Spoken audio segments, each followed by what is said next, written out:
I wasn't good at maths. I wasn't the best student. I wasn't even the average student. Wow. I was just in class. You don't have to be born talented. I'm not a genius. I'm not a talented mathematician.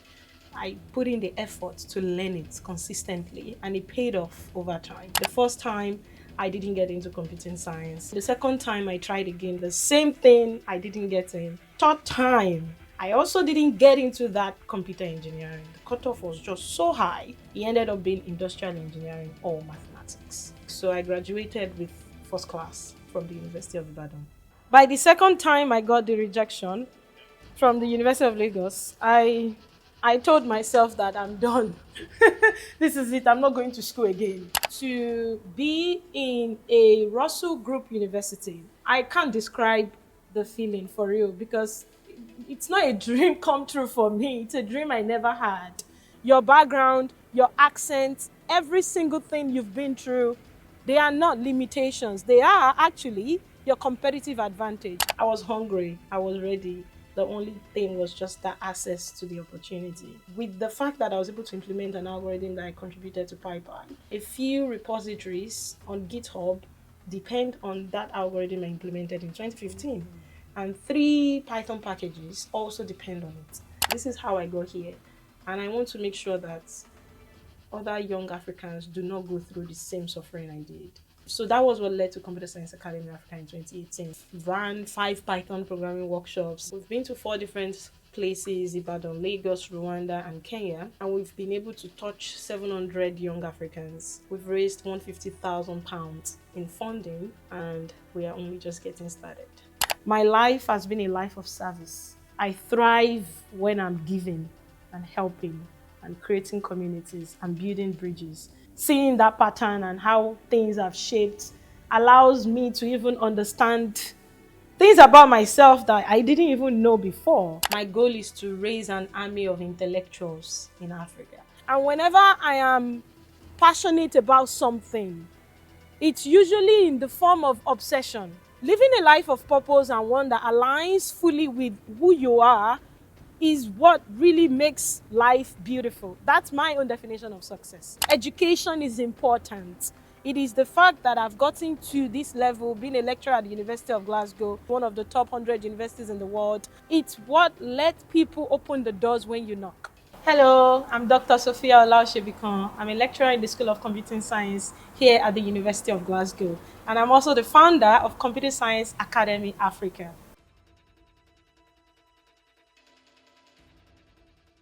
It's taken me 30 something years to get Wow. here. And so I was born in Lagos, in Bajula, Shomolu.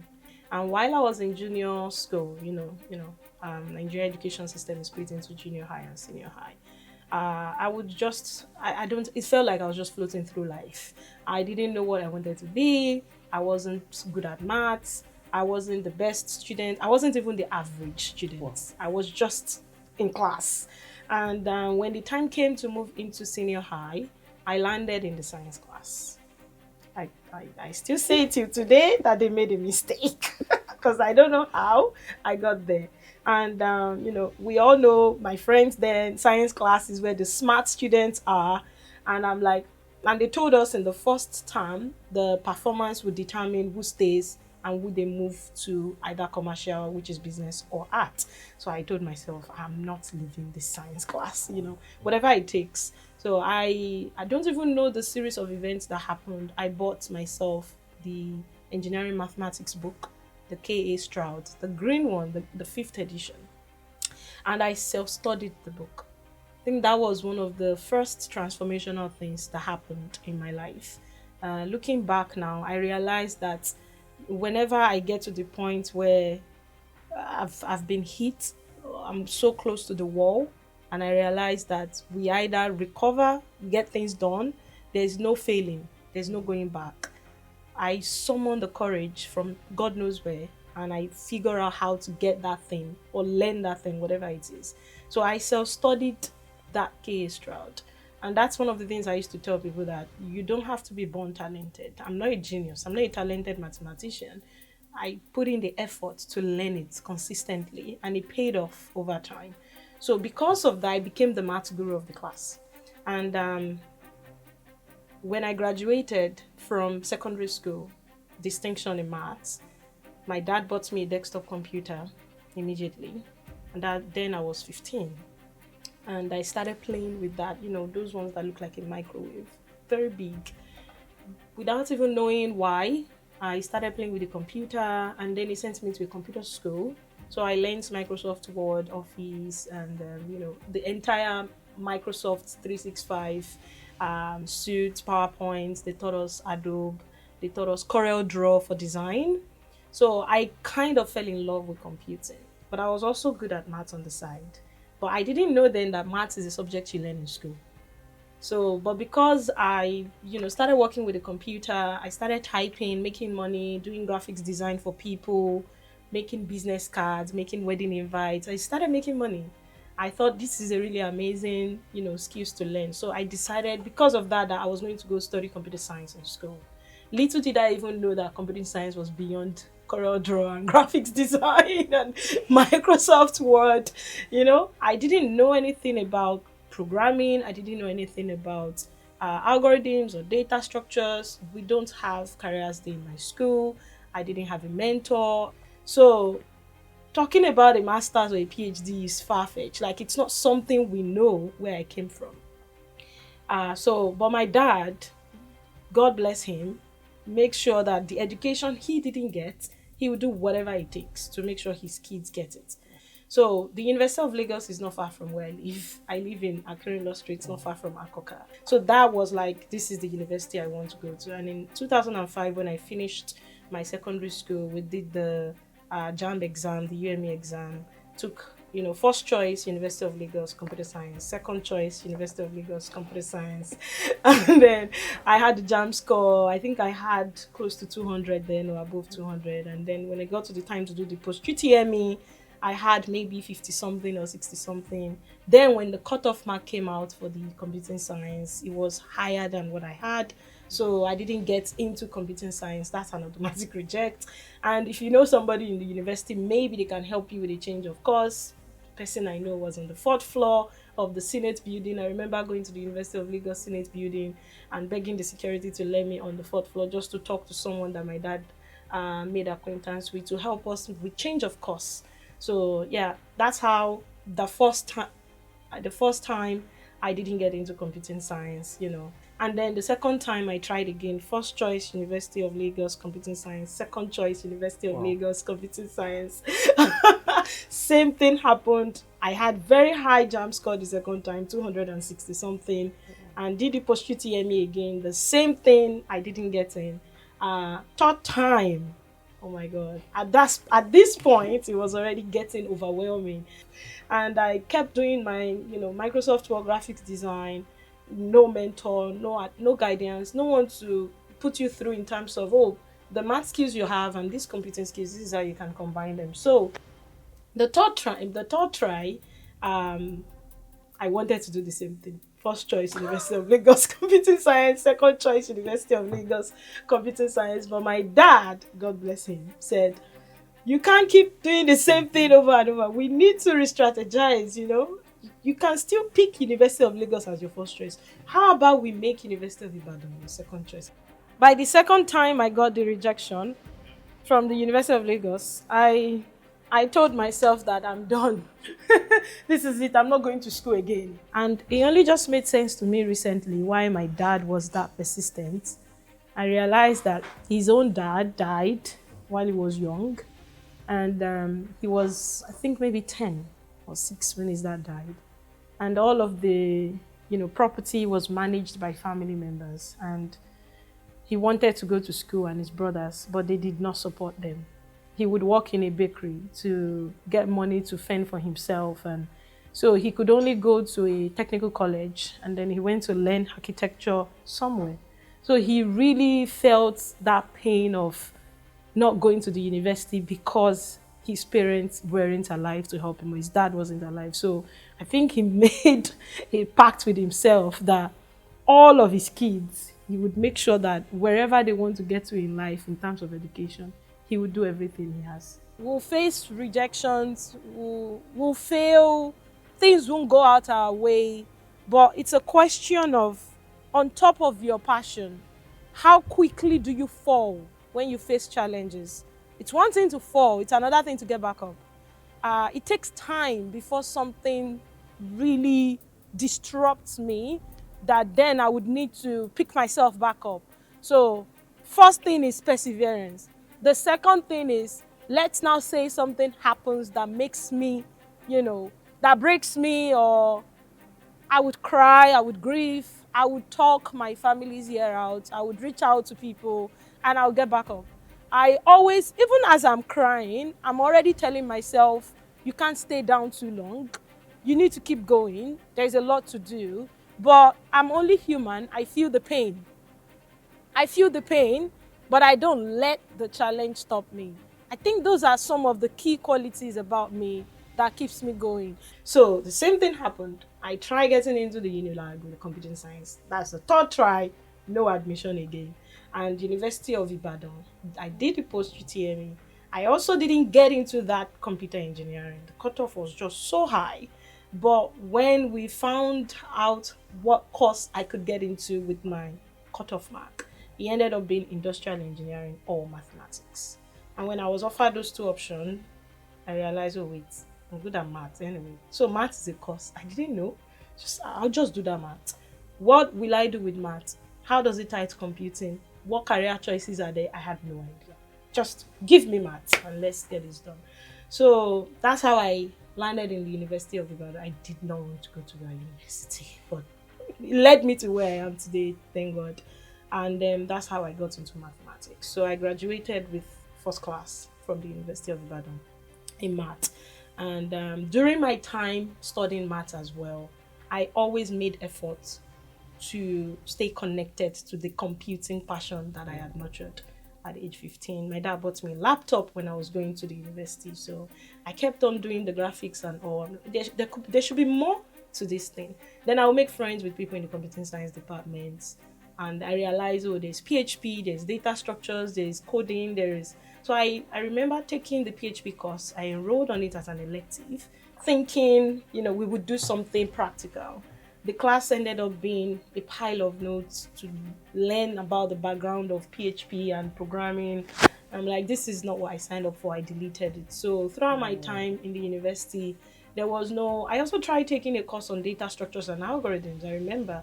But we were always in the class writing and listening, and there was no practical thing involved in the course. I just felt, this is not engaging, this is not fun. So there was a strike that happened when I was in my first year in the university. It was about 3 months.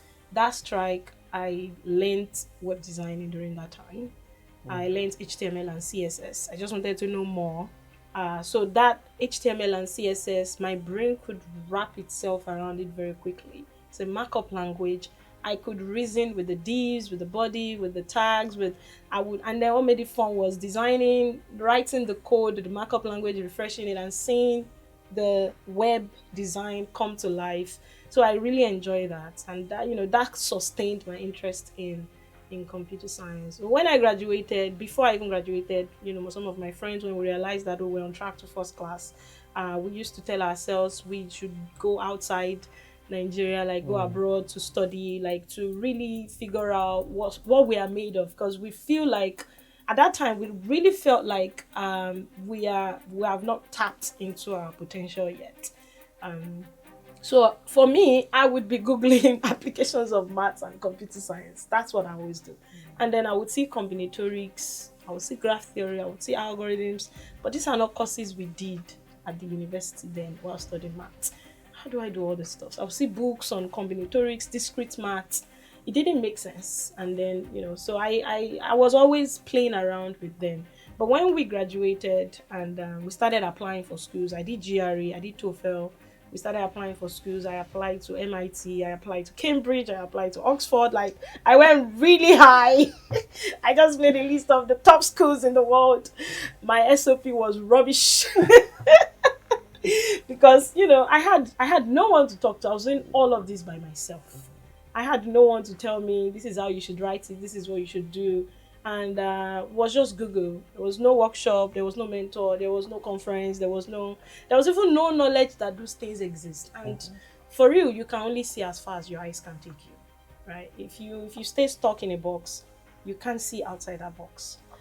So always applying for schools and then always getting the rejections. At some point, I got admission at Aberdeen, I got admission at Bristol, and but there was no scholarship. And I got admission at Ames Ghana as well. A friend sent me the scholarship at Ames and African Institute for Mathematical Sciences. That's what Ames stands for. And it was founded by Professor Neil Turok. He's a theoretical physicist who believes the next Einstein would be from Africa. So they get funding from the Canadian government, from Google, from MasterCard, from a lot of places. And they set up research institutes, like mathematical institutes, in different parts of Africa: South Africa, Tanzania, Cameroon, Ghana, Rwanda, and Senegal. I was in the Ghana Center. So they bring in academics from outside Africa into the country, into the continent to train the young Africans. So I got a friend sent me the application link, then told me to apply. I'm like, Ghana is not my idea of abroad school. I didn't want to apply. They forced me. They said that Ames accept 30% women and that I have first class in maths, that my chances of getting accepted is high. I should please apply. So I said, okay, Isoleno, remove Isoleno. So I applied and I got in and I stalled the acceptance because I didn't want to go to Ghana, but eventually I did. And as God will have it, when I got to Ghana in 2014 to start my master's program in August, that was when I got exposed to Python programming for the first time. So it's a master's in mathematical sciences, but they teach us programming science for scientific computing. So I took, because I joined late, it's a 3-week block, but I joined a week late because I lost my grandma at that time. So we were dealing with the burial and all. So I joined Ames 1 week late. And by the time I joined, it was 2 weeks left before the end of the block. So I picked up, with the Python class, and it was so fun. Like the fact that I was good at programming, at maths, and I was always nurturing that computing passion. The moment I had the chance to learn programming, it was like somebody that has been hungry. You finally gave them food. I would stay in the lab like until late learning, and I solved all of the problems. And by the time we finished the block, I remember emailing the guy that taught us when he left Ghana that I want to keep nurturing these Python programming skills. What do I do? He told me to go on Coursera to pick courses from there. He told me to keep coding using Project Euler problems, so I kept doing everything. I went to Coursera, I took the Python for Everybody course, and when Professor Nancy came from Pacific University to teach us graph theory, that just strengthened those two fields for me. So she introduced us to graph theory, and I went on back to Coursera to take courses on algorithms and data structures, and she literally opened up the world of discrete maths to me. And these are things I've been Googling that I didn't know how to get in. So when I saw her course, in fact, I emailed her before she came to Ghana, because you will see the course of all the things you'll be doing. That I'm in Ghana, I've seen you be coming to teach this course. I'm passionate about math, I love problem solving, and I'm enjoying the Python programming course, and I want to do something at the intersection of maths and computing. That was all I told her. So when she came, I told her, I'm doing my master's thesis with you. I don't know what I'm gonna do, but I'm going to do that with you. So, and I made absolute use of it. I didn't just graduate at Ames with a distinction, because I graduated as the best graduating student. I had loads of certificates from Coursera. I took courses, I did projects. I wasn't just taking courses for the sake of taking courses. I did projects. I made use of all of those opportunities. And my master's project was something I could be proud of. And at the end, graduating with distinction and having a portfolio of algorithm I've implemented and stuffs I've done with Python, like my skills just went exponential within the space of 1 year. And it was unbelievable. I was hungry. I was ready. The only thing was just that access to the opportunity. So when I finished from Ames, the next thing was with the fact that I was able to implement an algorithm that I contributed to PyPy and seeing the rate of the downloads. Now, a few repositories in on GitHub depend on that algorithm I implemented in 2015, and three Python packages also depend on it. But at the time, just seeing the fact that wow, something I did now has like impact within the scientific computing community made me want to do more. Like if I could do this within the space of 1 year, imagine what I could do if I had more access and more knowledge about this area I'm interested in, which is discrete math, graph theory, and algorithms. Anything that involves problem solving and computing, I'm game. So it was when I was working as a TA at AIM, somebody came from Glasgow, Professor Uli, and he taught us modern topics in algebra while I was a student. So he came back to teach the same course, and he was like, "Wow, you're still here. I thought you would have gotten some scholarship somewhere." And told him I've been applying the scholarship, and all the rejection is piling up. So he told me that he would like for me to work with him as a PhD student in Glasgow. His field is pure math, and that we could apply for this scholarship. And I told him, as much as I love maths, I need something computing involved. I can't do theoretical math for 4 years. It's going to kill me. So I told him about what I did during my master's, that I implemented a matching algorithm and this and that. And then he said, "Oh, wait, I have a friend in Glasgow, Professor Manlove. He works with the NHS. He designs the kidney exchange algorithm that he used to match kidneys to patients that are waiting on the transplant list. And that, you might benefit from talking to him and see if he would be willing to take you on as a PhD." So he made the introduction to Professor David then, who then became my PhD supervisor. And so I had done a lot of stuff within the space of 1.5 years that I packaged into my CV, reached out to David. We had an informal interview, and he said that I would make a great PhD candidate. And the only problem now is funding. They have the College of Science and Engineering Scholarship in Glasgow. However, it's about 6 or 7 scholarships for the entire college. So what that means is it's not even guaranteed that one school will get one scholarship. And the school has its own application of students. They would pick one application from the entire School of Computing Science to put forward to the college for the competition. So I needed to first be the first from the school. And then I'm telling you, I had no idea I would get that scholarship. Like, immediately David explained the scenario and everything, I told myself there's no way I'm getting it immediately. Compete with the school, get first, then compete with the college. All right, it's fine, but I'll apply. So that's something about me. I don't bow out very quickly. I'll give it everything I've got. The worst thing that would happen is no, and I will know I tried my best. But in February 25, on February 25, 2016, the email came from the College of Science and Engineering Scholarship, and I could not open it. I was just shaking. And I was in Ghana back then. One of the students sitting beside me, his name is Sarabidi. I told him, "Could you please help me read this email?" He opened it and said, "Ooh, you're going to Glasgow." My heart just popped out of my chest. I saw congratulations. I've not even read the letter. I just stood up, packed my laptop, and went outside, and I started crying. Like, I just started crying. Like, God, you did it on the 7th attempt. Yeah. The University of Glasgow is top 100 university in the world and top 10 in the UK.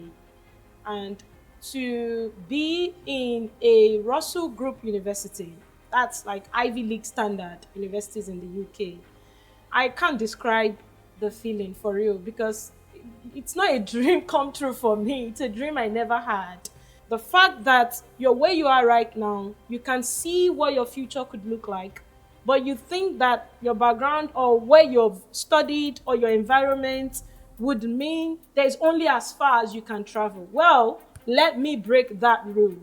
I'm an evidence that your background is not a limitation. If a girl like me could come from Bajulaye in Lagos and be at a UK Russell Group University right now, working as an assistant professor, teaching computing science, mentoring students, publishing papers, doing research, supervising, traveling to conferences, getting paid to come and speak, and we are only just getting started. If I can do all of this, I do believe you can do more, because when I was young, I had no idea that all of this exists. So many other people are equally as talented, but they are suffering just like I was. They don't know left from right. They don't know, what to learn. There's now information overload.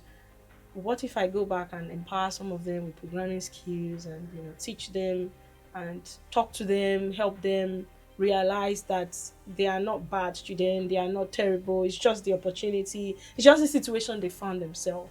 What if, what if, what if? So that was what led to Computer Science Academy Africa in 2018. I spoke to a few colleagues, spoke to my head of school, pitched the idea, like, this is it, like, this is how I got here. And I want to make sure that other young Africans do not go through the same suffering I did. I think there's an opportunity for us to help some of them. And we've run 5 Python programming workshops we've been to 4 different places: Ibadan, Lagos, Rwanda, and Kenya. And we've run another workshop online, and we've been able to touch 700 young Africans. We've raised £150,000 in funding since 2018, and we are only just getting started. The idea behind CSA is to remove all barriers so that we can reach those people who are highly motivated and who really need this opportunity. Because I've seen it. Oh, I've seen it. And these talented students exist. Seeing young Africans with so much potential like me, and knowing that I have been through that part, and I know it's possible, and I know they can break so many other parts and open so many other doors for so many other people.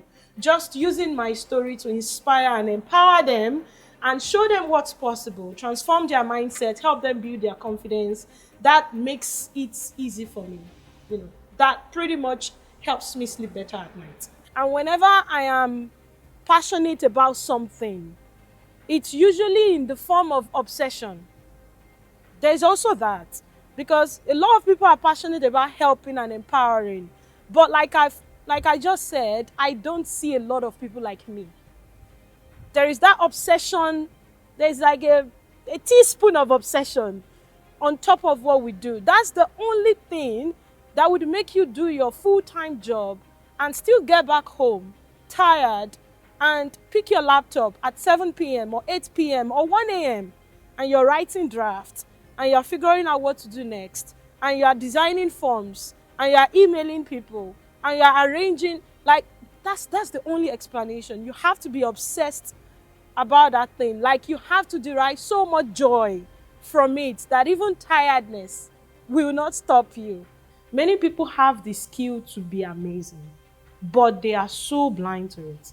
Because it's easy, because it's effortless, they think it's nothing. It's not a big deal. Everyone can do that. But these are the skills that, when combined strategically, has the power to truly transform, has the power to make you stand out, has the power to help you contribute and add value in ways that you become indispensable wherever you find yourself. And these are things that I have used, strategically, but unknowingly. And for the application, we can't just, we can't put in this much effort and not request the student to also put in some effort. We are not looking for everybody. We are looking for people who are hungry, who are motivated, and whose problem is just for somebody to believe in them and give them access to the opportunity. So our application forms, the essays are designed in a way that we don't want you to just write us some boring story. We want to hear your story. That story of that challenge, that hunger, that I've been looking for this, or this is my dream, this is my goal, but I'm just currently constrained due to this, due to that. That's what we look for in our application. And trust me, we filter out the AI applications very quickly. And then there's always a video, because there's something about videos. Like, if you can tell me to my face with confidence, you don't need to script it. Just tell me your story. And we have people who grade applications for us. So We look for hungry students who they don't even have to be a genius. I'm not a genius. I'm not talented. I'm just somebody who puts in a lot of effort to learn anything I need to learn. That's what sets me apart. So we are looking for students who are equally motivated and willing to put in everything it takes to learn, because we invest a lot into running CSA. I cry a lot. I write grants. I had sleepless nights. My team work extra hours. They all have full-time jobs. Many of them leave their family. They leave their friends. They leave their job to come help you for 3 full weeks. The least you can do is put in the effort into the application. For you to find something you really enjoy and something you're passionate about and build depth in it. You need to be educated. You need to learn to speak with confidence. You need to be able to write. There's no matter how smart you are, if you can't stand up and confidently tell your story, looking people in the eye, just as I am right now with you, without blinking, without stammering, without shaking, people may not even want to listen to you. There's something about confidence that emits a lot of aura. So you need to learn all of these skills. You need to know your story and you need to own it. Do not, I repeat, do not underestimate yourself. Do not limit your background. Do not douse or overshadow yourself just because you want to make the next person feel comfortable. Your background, your accent, every single thing you've been through, they are not limitations. They are actually your competitive advantage. So our workshop is that initial launch pad. I call it lighting the fire under them, waking them up. That's what our workshop does. Yeah. And I'm making it my life's mission to not only empower them with computing skills, but to transform their mindset in a way that we will break that barrier. Oh. They must build that confidence and they must achieve their fullest potential. Like, that's my mission. That's why I'm saying CSA is not just raising competent people, we're raising confident people. And what would be really good is if CSA can begin to work with organizations like African Women in Data Science, ALX Africa, Alt School. There are several organizations in Africa who are running competency training. Let's work together. We run the initial launchpad confidence building. Find a way to scale this so it's not just once per year. And I promise you, by the time we are done with them, they will be ready for whatever you're throwing at them. That's my promise. So now what we are doing is trying to reach out to organizations like that because we don't know them all. The only reason I know about the African Women in Data Science is because one of our learners just got a fellowship there. And I think the African Women in Data Science is funded by Bill Gates Foundation funding. It's come from there. So this is the story CSA is now.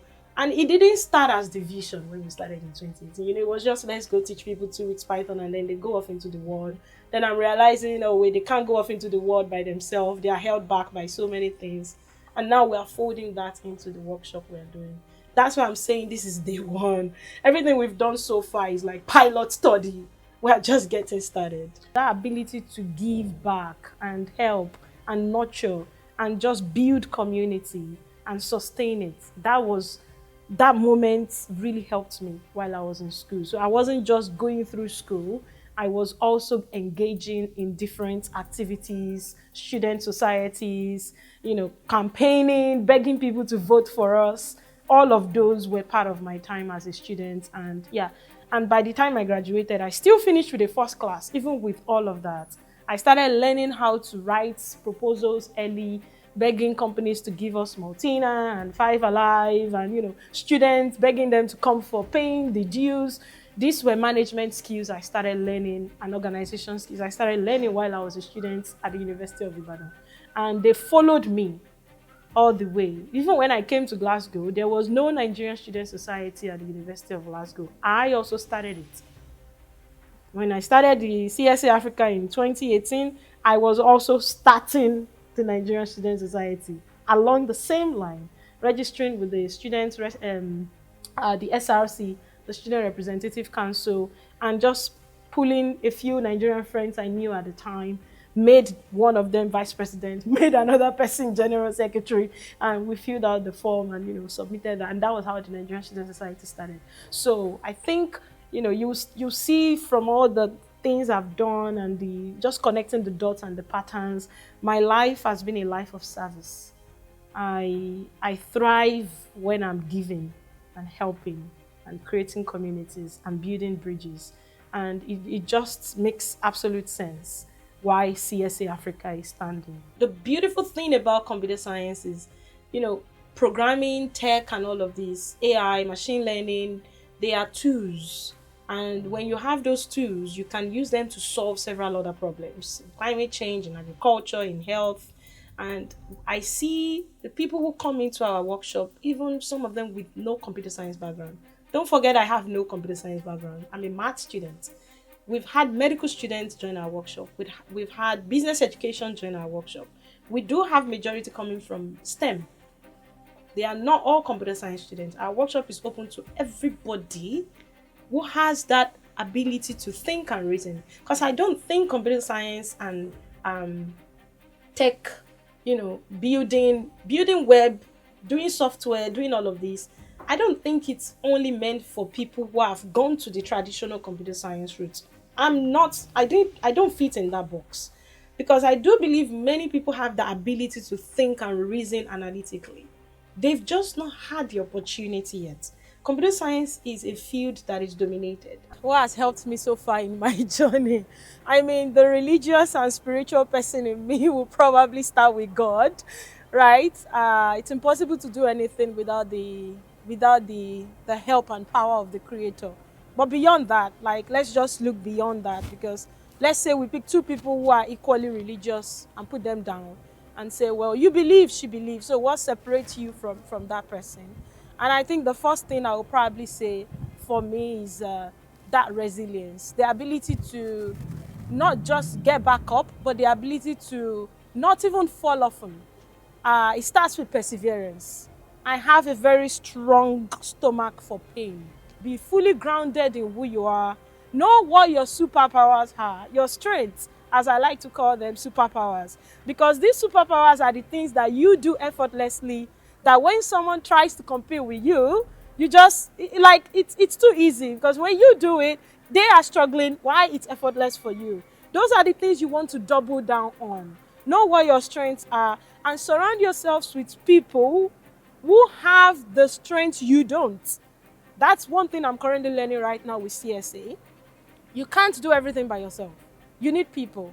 If you're just starting out, you could find organizations doing what you really enjoy, volunteer, explore, and just see what different things are out there. Learn from other people. And when you decide to start something by yourself, surround yourself with people who don't have the skills that you need. So there are so many things involved with running an organization: writing, website design, content creation, video editing, all of these things. You may not be really good at all. There's also the aspect of speaking, pitch deck, lobbying, finding partners, reaching for, support from new people, creating new partnership stream. So many things are involved. Your job is to identify your own strengths and identify things that you're not really good at. That doesn't mean that you can't get the job done. You don't have to do everything by yourself. Identify the things you're not good at and find the people who are strong and amazing at that thing and surround yourself with them. Double down on what you're good at. Surround yourself with people who can get the other things done. And that's how you rise. And be prepared for challenges. It's absolutely normal. Life is full of bumps. It's not a straight road. But because you face a challenge does not mean that you don't have what it takes.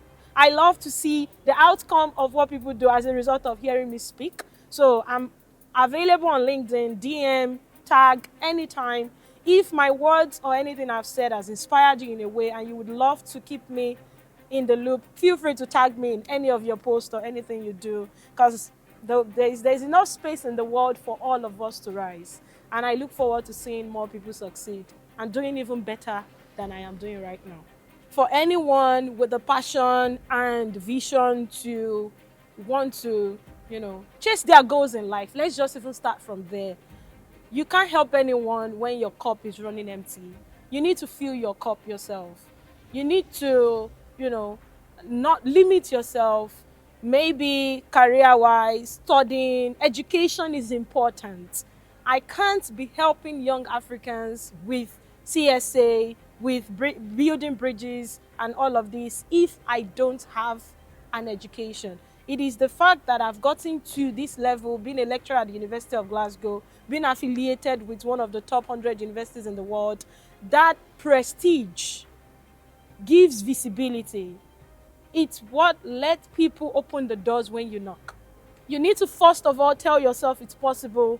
I can do this. It's okay. We'll get back up. The moment you tell yourself, this is hard, I can't get it done, there is no amount of therapy that can help. It starts from within. So be grounded, lead with your strength, surround yourself with positive people, and just keep building resilience and keep breaking barriers.